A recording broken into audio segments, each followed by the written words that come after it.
Amigos y enemigos, bienvenidos a esta nueva sesión de Cultura Política con mi gran amigo Alberto Zambrano, amigo de esta casa, médico, analista político y una persona basada. ¿Qué tal, Alberto? ¿Cómo estás? Hola, aquí desde la Venezuela electoral. Yo feliz porque yo no bebo del opio electoral, entonces no tengo resaca. Yo La- me evito de eso, Manuel. Eso es malo. Las elecciones son el opio del politiquero o del politicastro. Las elecciones en Venezuela no son elecciones, son simplemente un artificio creado para legitimar la imagen de la cruenta tiranía socialista frente al mundo. Mientras hordas de imbéciles participaban el día domingo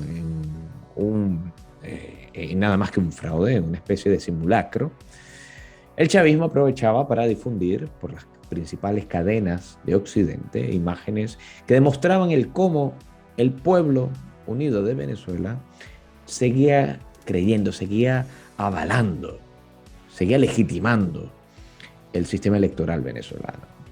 Esto es una vergüenza, pero también es una vergüenza el cómo tantos analistas de poca monta confunden una plaza en donde apenas caben 300 almas con la mayoría real y con los anhelos reales de la nación venezolana, no del pueblo, sino de la nación venezolana, en que mayoritariamente no asistió, o sea, estuvo, que era la única forma de mantener algo de coherencia y dignidad en esta depauperada, sola y oscura Venezuela.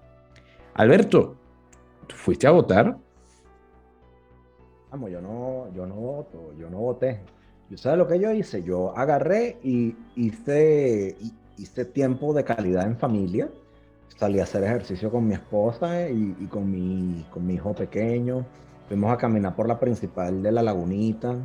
Vimos como la idea yo no sé qué piensas tú, pero a mí la idea del panfleto electoral, Sí. si yo fuera rector del Consejo Nacional Electoral, no solo yo prohibiría las campañas electorales, yo prohibiría la idea del panfleto electoral, porque no hay vaina más contaminante que eso. Carlos Ocariz, después de que declinó de sus aspiraciones a la gobernación de Miranda, le dio por votar todos los papeles para repartir por la principal de La Lagunita, por donde yo hago ejercicio, y eso se embarrealó todo, eso que quedó una cochinada horrible ahí, de los papeles de él, de los panfletos de él embarrealados con la manito.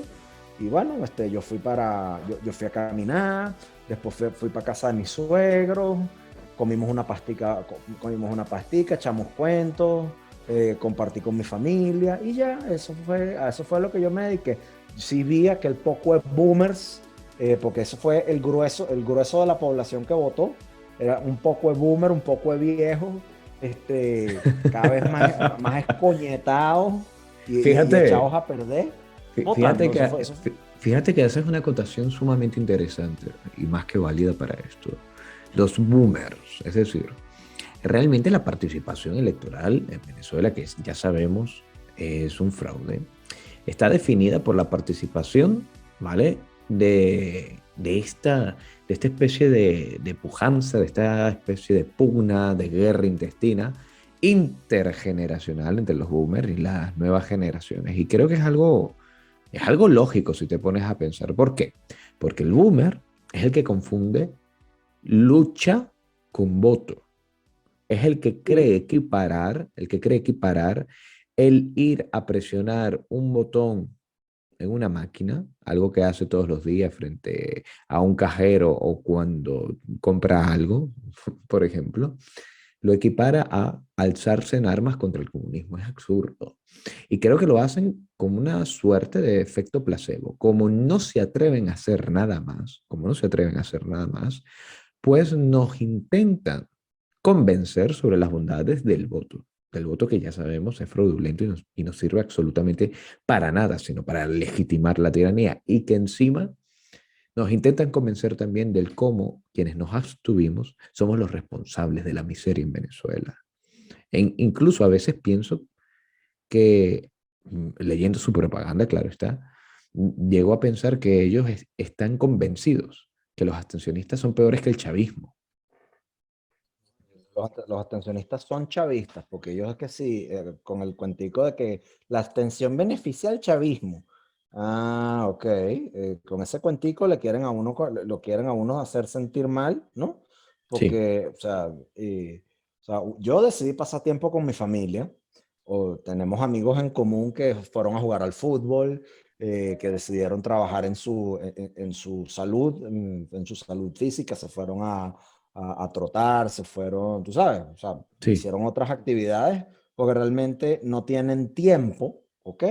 Para estar expuestos en época de pandemia a hacer unas colas sin distanciamiento social, sin equipos de protección, sin ninguna garantía, porque este es un país donde también la distribución de las vacunas es pésima, donde, donde no hay o sea, la escasez de tapabocas, la escasez de todo este tipo de cosas, no hay, o sea, no hay unas buenas medidas de higiene. O sea, no te exponiendo a que te a pesca un COVID para votar por un carajo por el que sabes que no tienes garantía de que va a ganar en un sistema electoral donde no tienes garantía de que tu expresión, tu opinión y tu preferencia expresada por medio del voto sea garantizada por el secreto, por la transparencia eso, y por un árbitro imparcial. O sea, ahí a la larga no hay nada que hacer. Entonces yo, yo de verdad no tengo por qué sentirme culpable, ni tienen por qué sentirse culpables todos esos que prefirieron invertir mejor su tiempo. O es que sea, incluso es absurdo participar en eso, es contraproducente, es contraintuitivo. Lo otro es que me recuerda mucho la brecha intergeneracional en algunos mensajes que en su momento fueron calificados de odio, que yo publiqué en ciertas redes y también en propaganda, y era lo siguiente: los jóvenes de Venezuela estamos derramando la sangre en el asfalto, estamos poniendo el pecho, estamos dando los muertos, los mártires, los heridos y los prisioneros políticos, cuando debiera ser, cuando ese trabajo debiera ser ejecutado por esa generación nefasta de boomers, de baby boomers, que llevaron el chavismo al poder. Ellos son los que deberían resolver este problema, no nosotros. Y aún así nos tocó la herencia terrible, la responsabilidad histórica mm, completamente injusta de tener que ver nuestros sueños generacionales, nuestro futuro, expropiado por el chavismo. Y en gran parte es culpa de ellos, sea porque les dieron el voto al chavismo, sea porque apoyaron al chavismo desde las élites imperantes en su momento, o sea porque no demostraron ni organizaron una resistencia coherente a lo que representaba el chavismo. Y ahora los hijos y nietos de esa generación nefasta tenemos que aguantarnos al chavismo. ¿Qué opinas tú de esa brecha intergeneracional? este es un tema que yo siempre comento incluso hasta con mi propia esposa, porque los baby boomers son una generación bastante egoísta, son una generación que ellos o sea, los baby boomers aglomeraron la mayor cantidad de riqueza o sea, del planeta, ¿ok? Y ven con desdén a los millennials, ven con desdén a la generación Z, ¿ok? Y ven incluso con desdén a su generación más inmediata, que es la generación X, eh, y por todos los marcadores demográficos que hay. La brecha de riqueza intergeneracional siempre está a favor de ellos. Acumularon poder, acumularon riqueza, y no solamente en Venezuela, a nivel global. En Venezuela es una cosa bien particular. Ellos, con su desmesura meritocrática, se hicieron con el poder político, se hicieron con el poder Correcto. con el poder político, con las academias, ¿ok?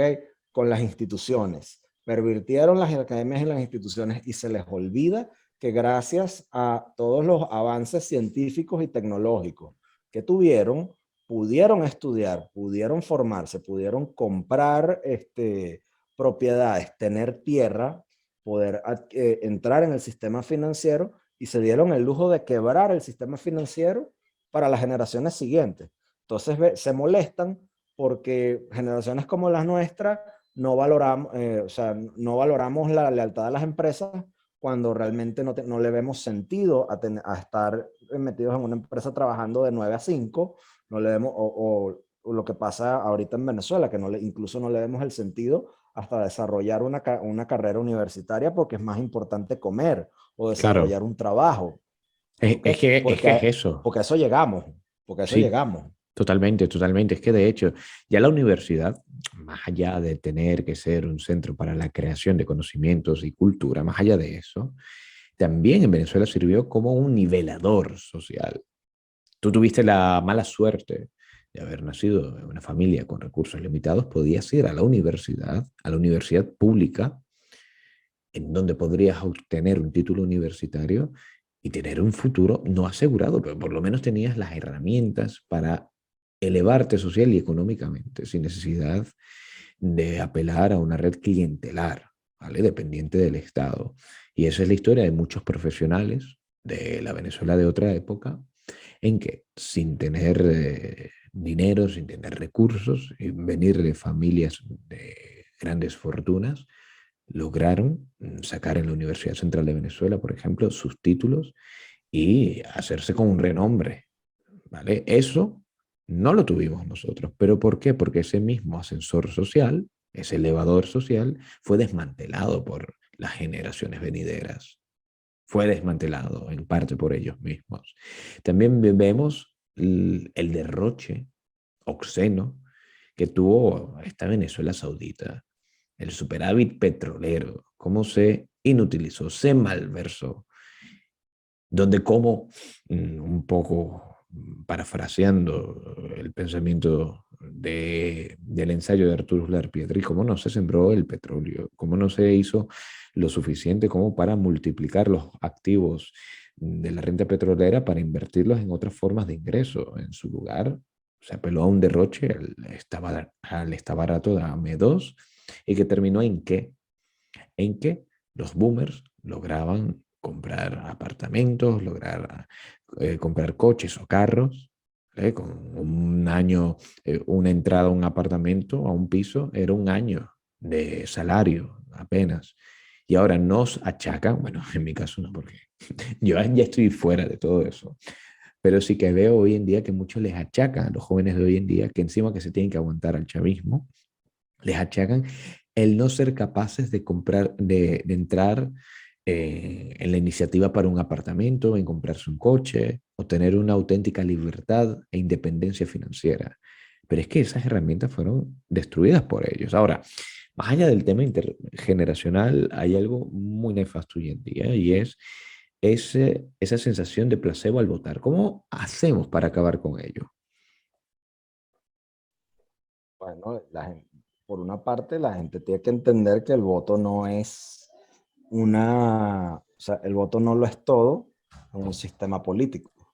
El voto no es una panacea universal, sino que el voto es meramente un instrumento para expresar una preferencia en un momento dado. ¿Ok? O sea, o sea, no podemos ser netamente electoralistas para resolver nuestros problemas. O sea, eso no, los países no funcionan así. Y sobre todo cuando el hecho de que elecciones continuas no es igual a democracia. ¿Ok? Y las democracias, al menos en países donde sí funcionan, tienen ciertos resguardos por parte de la ciudadanía. Aquí las elecciones son controladas y vigiladas por la tiranía, ¿ok? Y por los elementos de la tiranía que sostienen a la tiranía desde afuera, como el Foro de Sao Paulo, ¿ok? Y todos sus tentáculos. Entonces, yo no entiendo, yo de verdad no entiendo cómo Correcto. estos carajos esperan, cómo esta gente espera, o sea, ¿cómo te digo? Yo no sé cómo ellos esperan mantener y sostener a un régimen o la idea de que vamos a participar incluso en las condiciones más adversas para ocupar un espacio y no perder el espacio, esa visión de Petkov que instauró Teodoro Petkov aquí de que no podemos perder los espacios, se va socavando cuando tú ves lo que ocurre, incluso cuando defienden los espacios, que no tienen ningún tipo de legitimidad. ¿Okay? Porque tenés el ejemplo de los protectores, tienes el ejemplo de o sea, de los alcaldes que los ponen presos, o sea, y si no me gusta este gobernante que lo escogen por el voto popular, lo meto preso, lo desmonto, le quito los recursos, o sea, no, realmente ahí no hay una... Alberto, yo tengo una audiencia, compartimos una audiencia en cultura política de toda Hispanoamérica, que va desde la Patagonia hasta Madrid. Así que me gustaría que nos tradujeras un poco al contexto español o al contexto hispánico en general, algunas nociones sobre la política venezolana. ¿Qué es la teoría Peskov? ¿Qué es el fraude electoral? Y ya que estamos hablando también de temas políticos más generales, ¿qué es esto de los baby boomers y cómo explicarle el tema de las generaciones? Vamos, un breve devocionario o un breve espacio de traducción, ¿vale? Ok, Para que todo quede ok, claro, por ¿cuáles favor. eran las tres? ¿Cuáles eran las tres? ¿Qué es la Lo, lo, doctrina prin- Petkov? lo principal, bueno, vamos a empezar por partes. ¿Qué son los baby boomers y todas estas brechas generacionales que atañan toda la política hispanoamericana? Dos, ¿en qué se basa el fraude electoral? Y te lo pregunto a ti, que llevas denunciándolo desde hace años, en especial en la Universidad Central de Venezuela, en donde participabas en la cátedra Pío Tamayo. Y tres, pues, ¿qué es la teoría Pekov y cómo va de la mano con el fraude electoral en Venezuela? Bueno, vamos a empezar. Los baby boomers son una generación que nace después de la Segunda Guerra Mundial, cuando el auge demográfico comienza su alza posterior a la resolución de ese gran conflicto bélico. Se caracterizan por ser una generación que, o sea, es la generación que votó, que votó y representa a Bill Clinton, es la generación que representa a toda una serie de movimientos políticos que vieron su ascenso entre los años 60, 70 y llegaron a la madurez política en los años 80, ¿ok?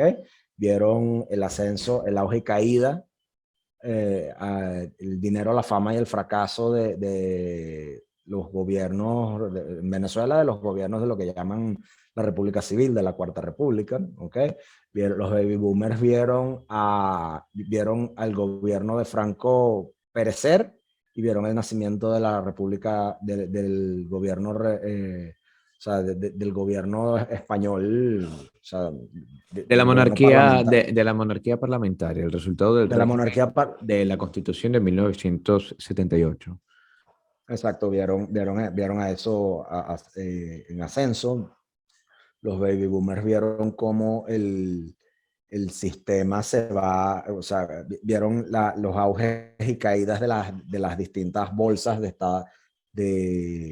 sea, del sistema financiero, vieron a la Unión Soviética caer, vieron a la Unión Soviética en su máximo auge, ¿ok? Y decadencia, y también la vieron caer, eh, y son padres de dos grandes generaciones.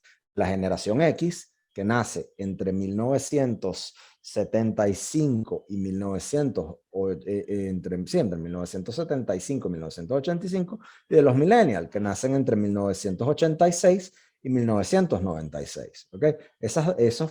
Los baby boomers son padres de las grandes generaciones, de las dos grandes generaciones que ahorita ocupan la mayor cantidad de plazas de trabajo a nivel mundial y que son la mayor fuerza laboral y votante a nivel mundial. Entonces tienen un peso político en la toma de decisiones fundamental.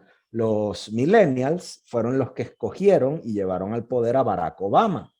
Los millennials son los que escogieron y llevaron al poder a Donald Trump. Los millennials llevaron al poder a Emmanuel Macron, a Pedro Sánchez, a Pablo a Nayib Bukele, a Jair Bolsonaro. Los millennials tienen un gran poder de voto. ¿Okay? Entonces, políticamente, los millennials son una fuerza que, pese a que son una gran fuerza política, no se concatenan en su poder político de voto en las democracias mundiales, en los sistemas donde se puede escoger por medio del voto, su nivel de poder adquisitivo. Y en parte es por una brecha que surge de lo que llaman la brecha de la ganancia intergeneracional. Eso lo han descrito muchos demógrafos, muchos sociólogos, muchos politólogos, es incluso hasta un fenómeno médico. ¿Ok? ¿Y qué ocurre? Que en particular en Venezuela el sistema de movilidad social que se crea entre 1958 y 1998 durante 40 años permitió que los baby boomers acumularan una gran cantidad de poder, una gran cantidad de posiciones en consejos de administración, en instituciones, en empresas, de poder político y de riqueza, ¿ok? Toda vez que su poder político no disminuía, no cedía a las generaciones de relevo. Lo secuestraron para sí. Y pese a que sí había movilidad social, por esa cuestión que tú señalaste, de un sistema educativo que sí, con sus taras, ofrecía oportunidades y era igualador, ¿ok? Era igualador en ascenso, no hacia abajo. Tenía sus defectos, tenía sus taras, y ese mismo sistema, ese mismo sistema educativo, ese mismo sistema de movilidad social que genera 40 años entre el 58 y el 98 en Venezuela, crearon condiciones para que los baby boomers se acostumbraran a estar encariñados con las izquierdas mundiales, ¿ok? Que es lo que me lleva a responder tu otra pregunta. Un gran baby boomer fue Teodoro Petkov. Teodoro Petkov es un inmigrante de origen búlgaro, un hijo de inmigrantes de origen búlgaro, que fue un guerrillero de la izquierda revolucionaria venezolana, con abiertos nexos hacia el Partido Comunista y a los movimientos de izquierda, que rompe con el Partido Comunista de la Unión Soviética, criticándolo desde las aulas. Se vuelve un referente con los libros que publica y es alabado durante la segunda parte de la Guerra Fría por De el hecho, eurocomunismo. efectivamente, iba a eso. De hecho, una de sus obras más influyentes, que es Checoslovaquia o el socialismo como problema, le hace un gran referente del eurocomunismo, correcto. Que esta doctrina de izquierda que es crítica con la Unión Soviética, pero que no abandona los postulados marxistas, solo que cambia los fusiles, los cuarteles por las academias y que se emparenta con todo lo que tiene que ver con la escuela de Frankfurt, todo lo que tiene que ver con el marxismo a nivel cultural, con la progresía, etcétera, y con, por supuesto, el mayo del 68 francés.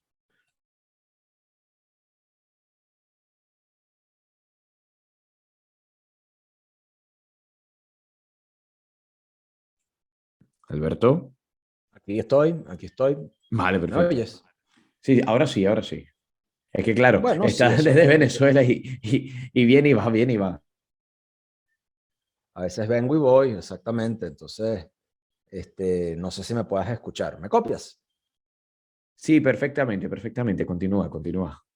Bueno, entonces, ¿qué pasa? Que Petkov empieza a representar esta izquierda en Venezuela, que deja de ser una izquierda cavernícola carnívora para ser una izquierda vegetariana, ¿ok?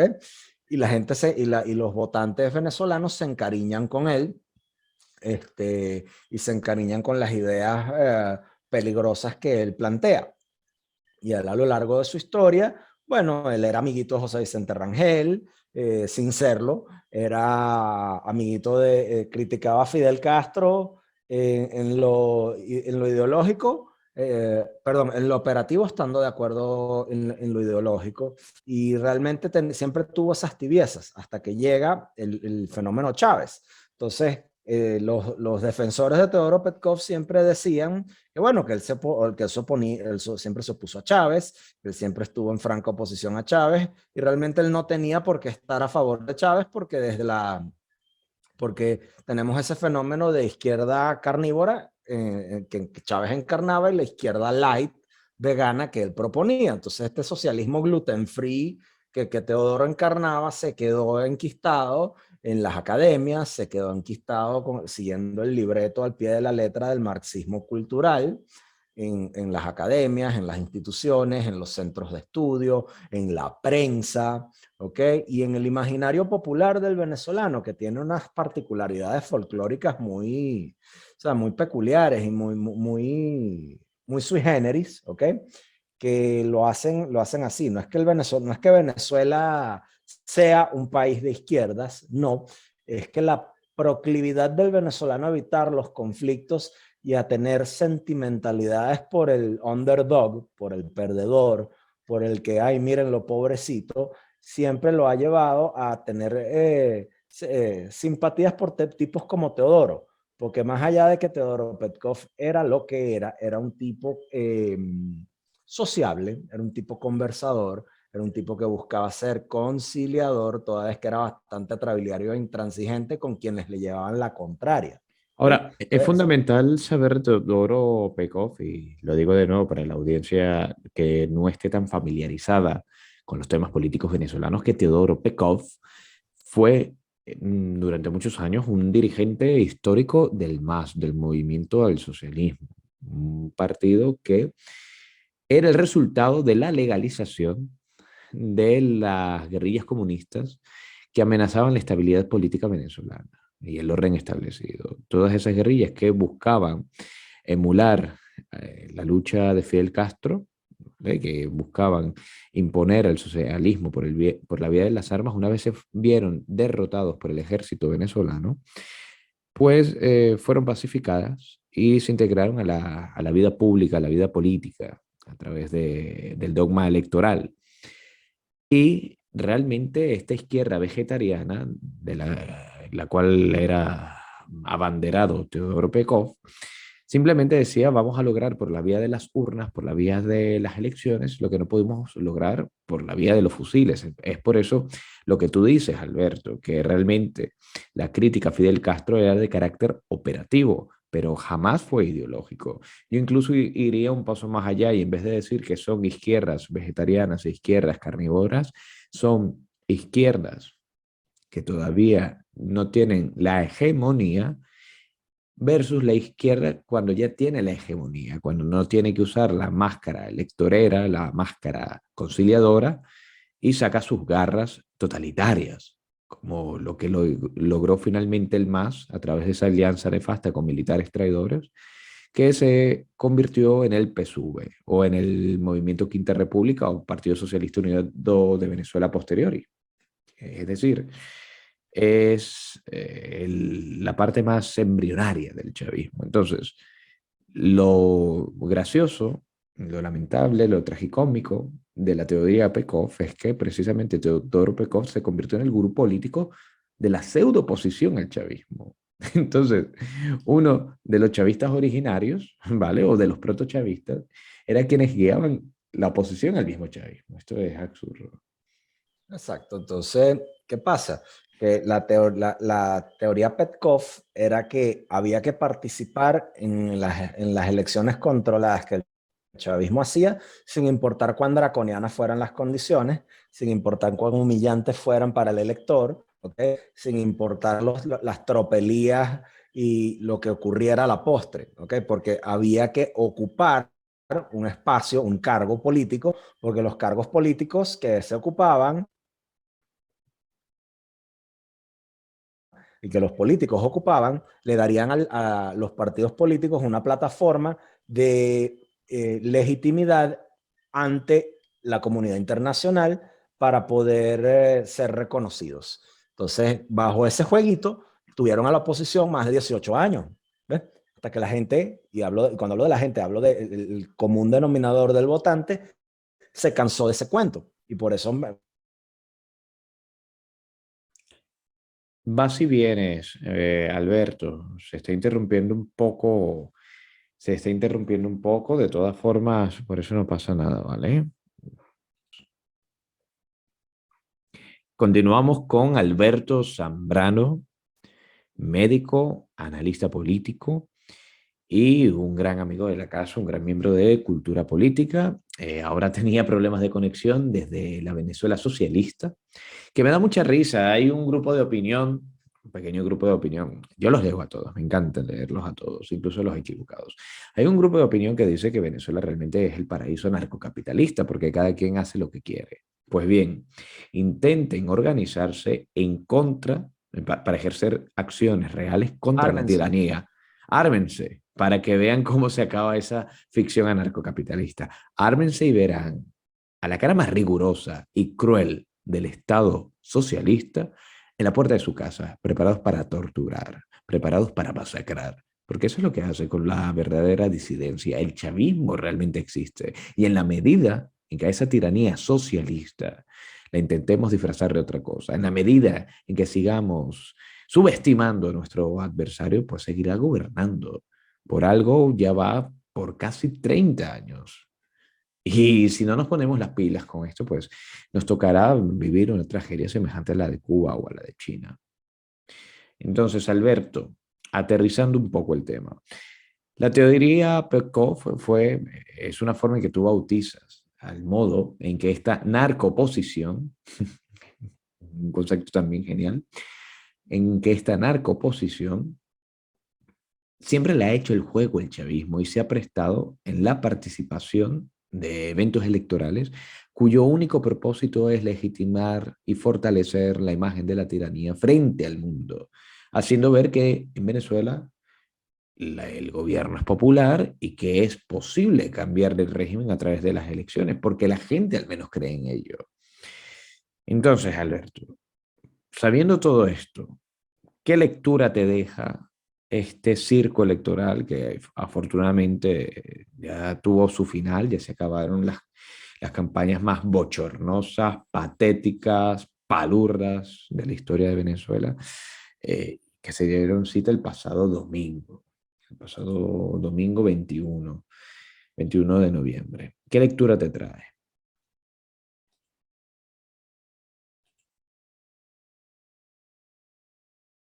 ¿Estás allí, Alberto? Uno. Vale, vale, te escuchamos nuevamente, Alberto. Bueno, mira, pasan un par de cosas. Para llegar aquí, pasaron una serie de eventos a lo largo de, coño, de más de 22 años de elecciones continuas que socavaron el capital político que los electores tenían en Venezuela, ¿no? El fraude en Venezuela no es una cosa que sea por embarazo de votos. Yo se lo comenté en un podcast que yo grabé a Pedro Montuenga. Este, eh, no es una cuestión de que el chavismo desde alguna, o sea, no tienes que, el chavismo no tiene por qué inyectar votos, no tiene por qué embarazar urnas, no. Tan sencillo como que tú, si tú no tienes testigos en donde, en San Juan de Cochino Triste, allá, por allá en el Tamacuro, si tú no tienes testigos en San José de Burro Dormido, por allá en Guárico, y tú tienes todos los mecanismos de alteración del sistema electoral, porque la gente piensa bueno, la gente no, al público, la dirigencia opositora le ha hecho creer que las elecciones empiezan y terminan el día de la elección, cuando las elecciones comienzan 18 meses antes de la elección. El público tiene que entender el origen de los resultados electorales. Los resultados electorales se cimentan sobre la transparencia del proceso electoral, que va de hacer un padrón electoral. ¿Me escuchas? Sí, perfectamente, Ok. perfectamente. Van desde conformar un padrón electoral, auditarlo, tener un sistema de votación que tú puedas poner a los ciudadanos que tienen que entender cuál es el origen de los resultados electorales y no poner a unos técnicos a confiar no poner a unos técnicos a confiar en ellos, porque eso es lo que pasa en Venezuela. En Venezuela ponen a unos tipos que unas dudosas credenciales y una dudosa reputación que casi nadie conoce, a que confíen en la voluntad voluntad de la ciudadanía expresada por medio del voto. Entonces es una vaina sumamente peligrosa Porque ahí tú tienes a personas como Roberto Picón Herrera, que antes de ser rector del Consejo Electoral, era contratista del gobierno para la oposición. Era contratista del gobierno y era asesor electoral de la oposición.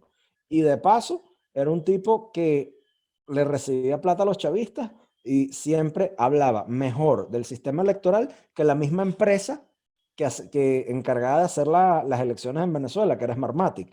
La misma empresa que, dicho sea de paso, tiene una controversia y un peo en Estados Unidos por las elecciones dudosas y fraudulentas que dieron presidente a Joe Biden en Estados Unidos. Entonces, o sea, Smartmatic es una empresa que no se sabe cómo la constituyeron, es una empresa cuyo dueño es el gobierno, ¿ok? Es el gobierno venezolano y es una empresa con dudoso track record de transparencia que no permite que se auditen las máquinas, que alega que el secreto, por secreto empresarial, que su código fuente no puede ser auditado, ¿ok? Y que todos sus socios y por así decirlo, su consejo de administración tiene unos vínculos imposibles de negar con la mafia globalista, tanto en Venezuela como fuera de ella.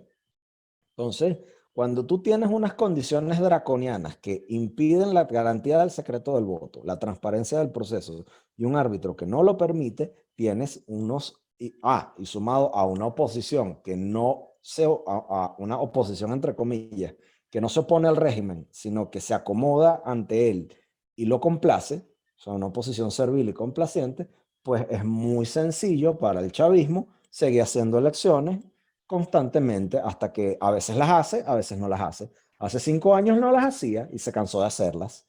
Ahora que la comunidad internacional, Estados Unidos con la presidencia de Donald Trump les puso la pata encima, la Unión Europea les puso las patas encima a los jerarcas chavistas.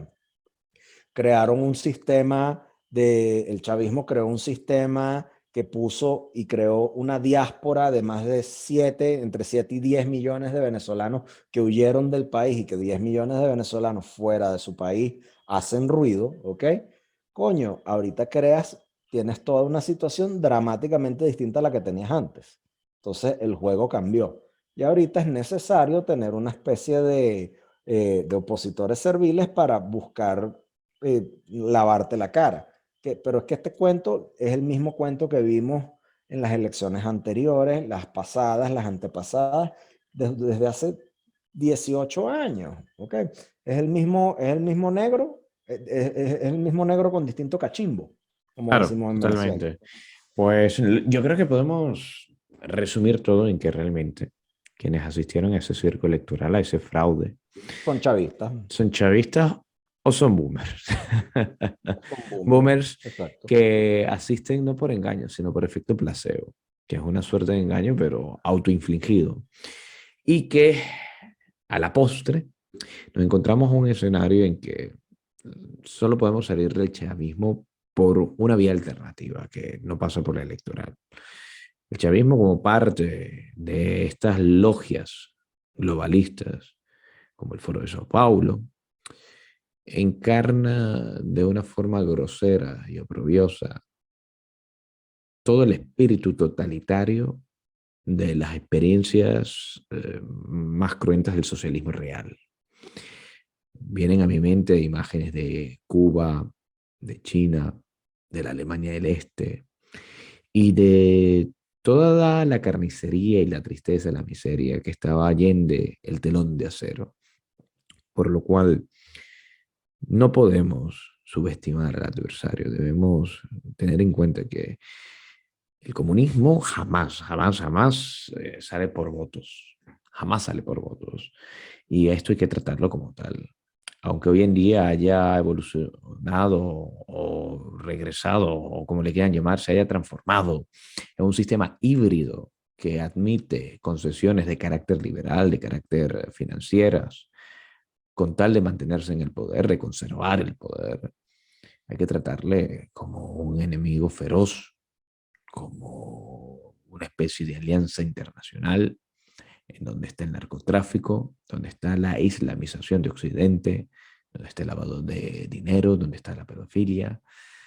y Peores donde causas de está la todo un humanidad. entramado terrible. Sí, las peores causas de la humanidad están allí en el chavismo.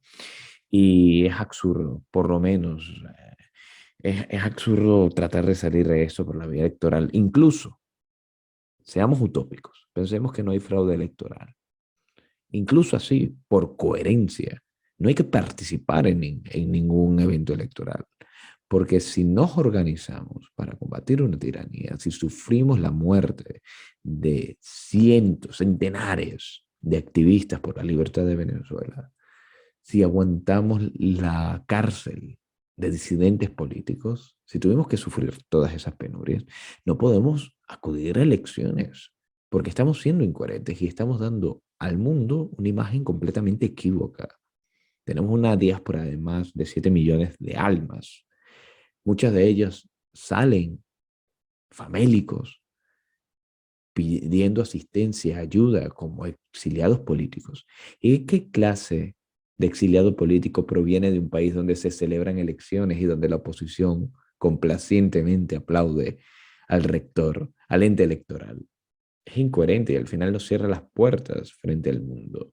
No somos un pueblo serio, no somos una nación seria si jugamos a eso. Entonces, tenemos dos opciones. O definimos que el chavismo es una tiranía, un régimen oprobioso, y lo combatimos por las vías alternativas, o jugamos a la casita feliz y que en verdad se puede salir por la vía electoral. Yo creo, y con esto cierro, que realmente el chavismo hizo campaña para estas elecciones, pero no fue una campaña electoral normal para que la gente votase al partido PSUV, al Partido Socialista Unido de Venezuela. No, porque realmente daba igual. Daba igual votar por el candidato chavista o por el candidato opuesto por el chavismo para representar a una posición complaciente. El chavismo hizo campaña, invirtió mucho dinero en convencer a los borregos de siempre en salir a votar. Ellos ganaron. ¿Pero ganaron con qué? ¿Ganaron porque tienen tal o cual gobernación? No, el poder siempre lo han tenido. Y allá donde no hay una gobernación chavista hay un protectorado, como bien lo dijiste, Alberto. Ellos ganaron en el sentido de que mostraron un montón de calles y de fotos de gente imbécil saliendo a participar en la fiesta electoral. Pero realmente esto no ha sido una victoria del todo. Yo creo que tenemos una gran esperanza y un gran marco de acción, ¿vale? Un margen de acción. ¿Por qué? Porque la abstención incluso para las cifras edulcoradas, para las cifras maquilladas del chavismo fue gigante. Así que, en realidad, ¿cuánto fue la auténtica abstención? Un exit poll independiente, ¿qué podría decir? Que fue de un 70%, por lo menos. Es decir, que hay una gran porción mayoritaria de la población que reside todavía en Venezuela, porque, ojo, no estamos contando al exilio, que son más de 7 millones, que es prácticamente una nación en el exilio. No, estamos hablando de los que todavía residen en Ojo, pero el Venezuela. exilio sí cuenta para la extensión en este sistema balurdo, Pero vamos a que ver, eso es una no se cosa que no buscan, habilitaron, que no dicen, claro, eso es una vaina que no dicen los analistas balurdos venezolanos. Que el exilio, uh-huh. ¿ok? La gente en el exilio cuenta para la abstención, porque aquí no los depuraron del padrón electoral. Ah, claro, por supuesto, por supuesto. Pero hablemos no del sistema palurro, sino hablemos realmente de la cifra real, porque tienes la fotografía del país al momento, porque claro, ellos como te digo, te pueden mostrar la fotografía que publican en F o en el ABC o en donde quieran, de una plaza que se llena con 300 personas y dicen, mira, Venezuela entera salió a votar. Pero el venezolano que todavía sigue allí, que tiene una fotografía real de lo que en verdad sucede, se percató que quienes fueron a votar eran una minoría, incluso dentro de la maquinaria del mismo partido de gobierno. Lo mismo con la nación en el exilio. Realmente, la mayoría que yo, me da igual que sea la mayoría, pero cuando la tienes de tu parte, es bueno sacarla también. La mayoría no participó en este escándalo, no participó en este fraude. Y eso nos da una grata lección. Si somos capaces de organizar políticamente, estructuralmente y generar un auténtico contrapoder, podemos derrocar a la tiranía. pero se necesita eso, organización y disciplina. ¿Alguna otra enseñanza, palabra, lección, crítica que quieras dejarnos, Alberto? Y vale, la opción contratista es válida y el tiranicidio es moral. Yo con eso te dejo. Muy bien, ya sabemos. La opción contratista, el tiranicidio es completamente moral. La única forma de acabar con el comunismo es a través de las armas, señores. Así que organicemos una auténtica reconquista de Venezuela. Muchas gracias a todos nuestros escuchas en todos los confines de la hispanidad, incluso allí donde el Imperio Español no estuvo, con que haya una persona que hable español es suficiente para decir que es un embajador de la hispanidad, de esta patria espiritual tan hermosa. Nos despedimos y muchas gracias por continuar en sintonía de Cultura Política, un espacio para el análisis y la inteligencia política.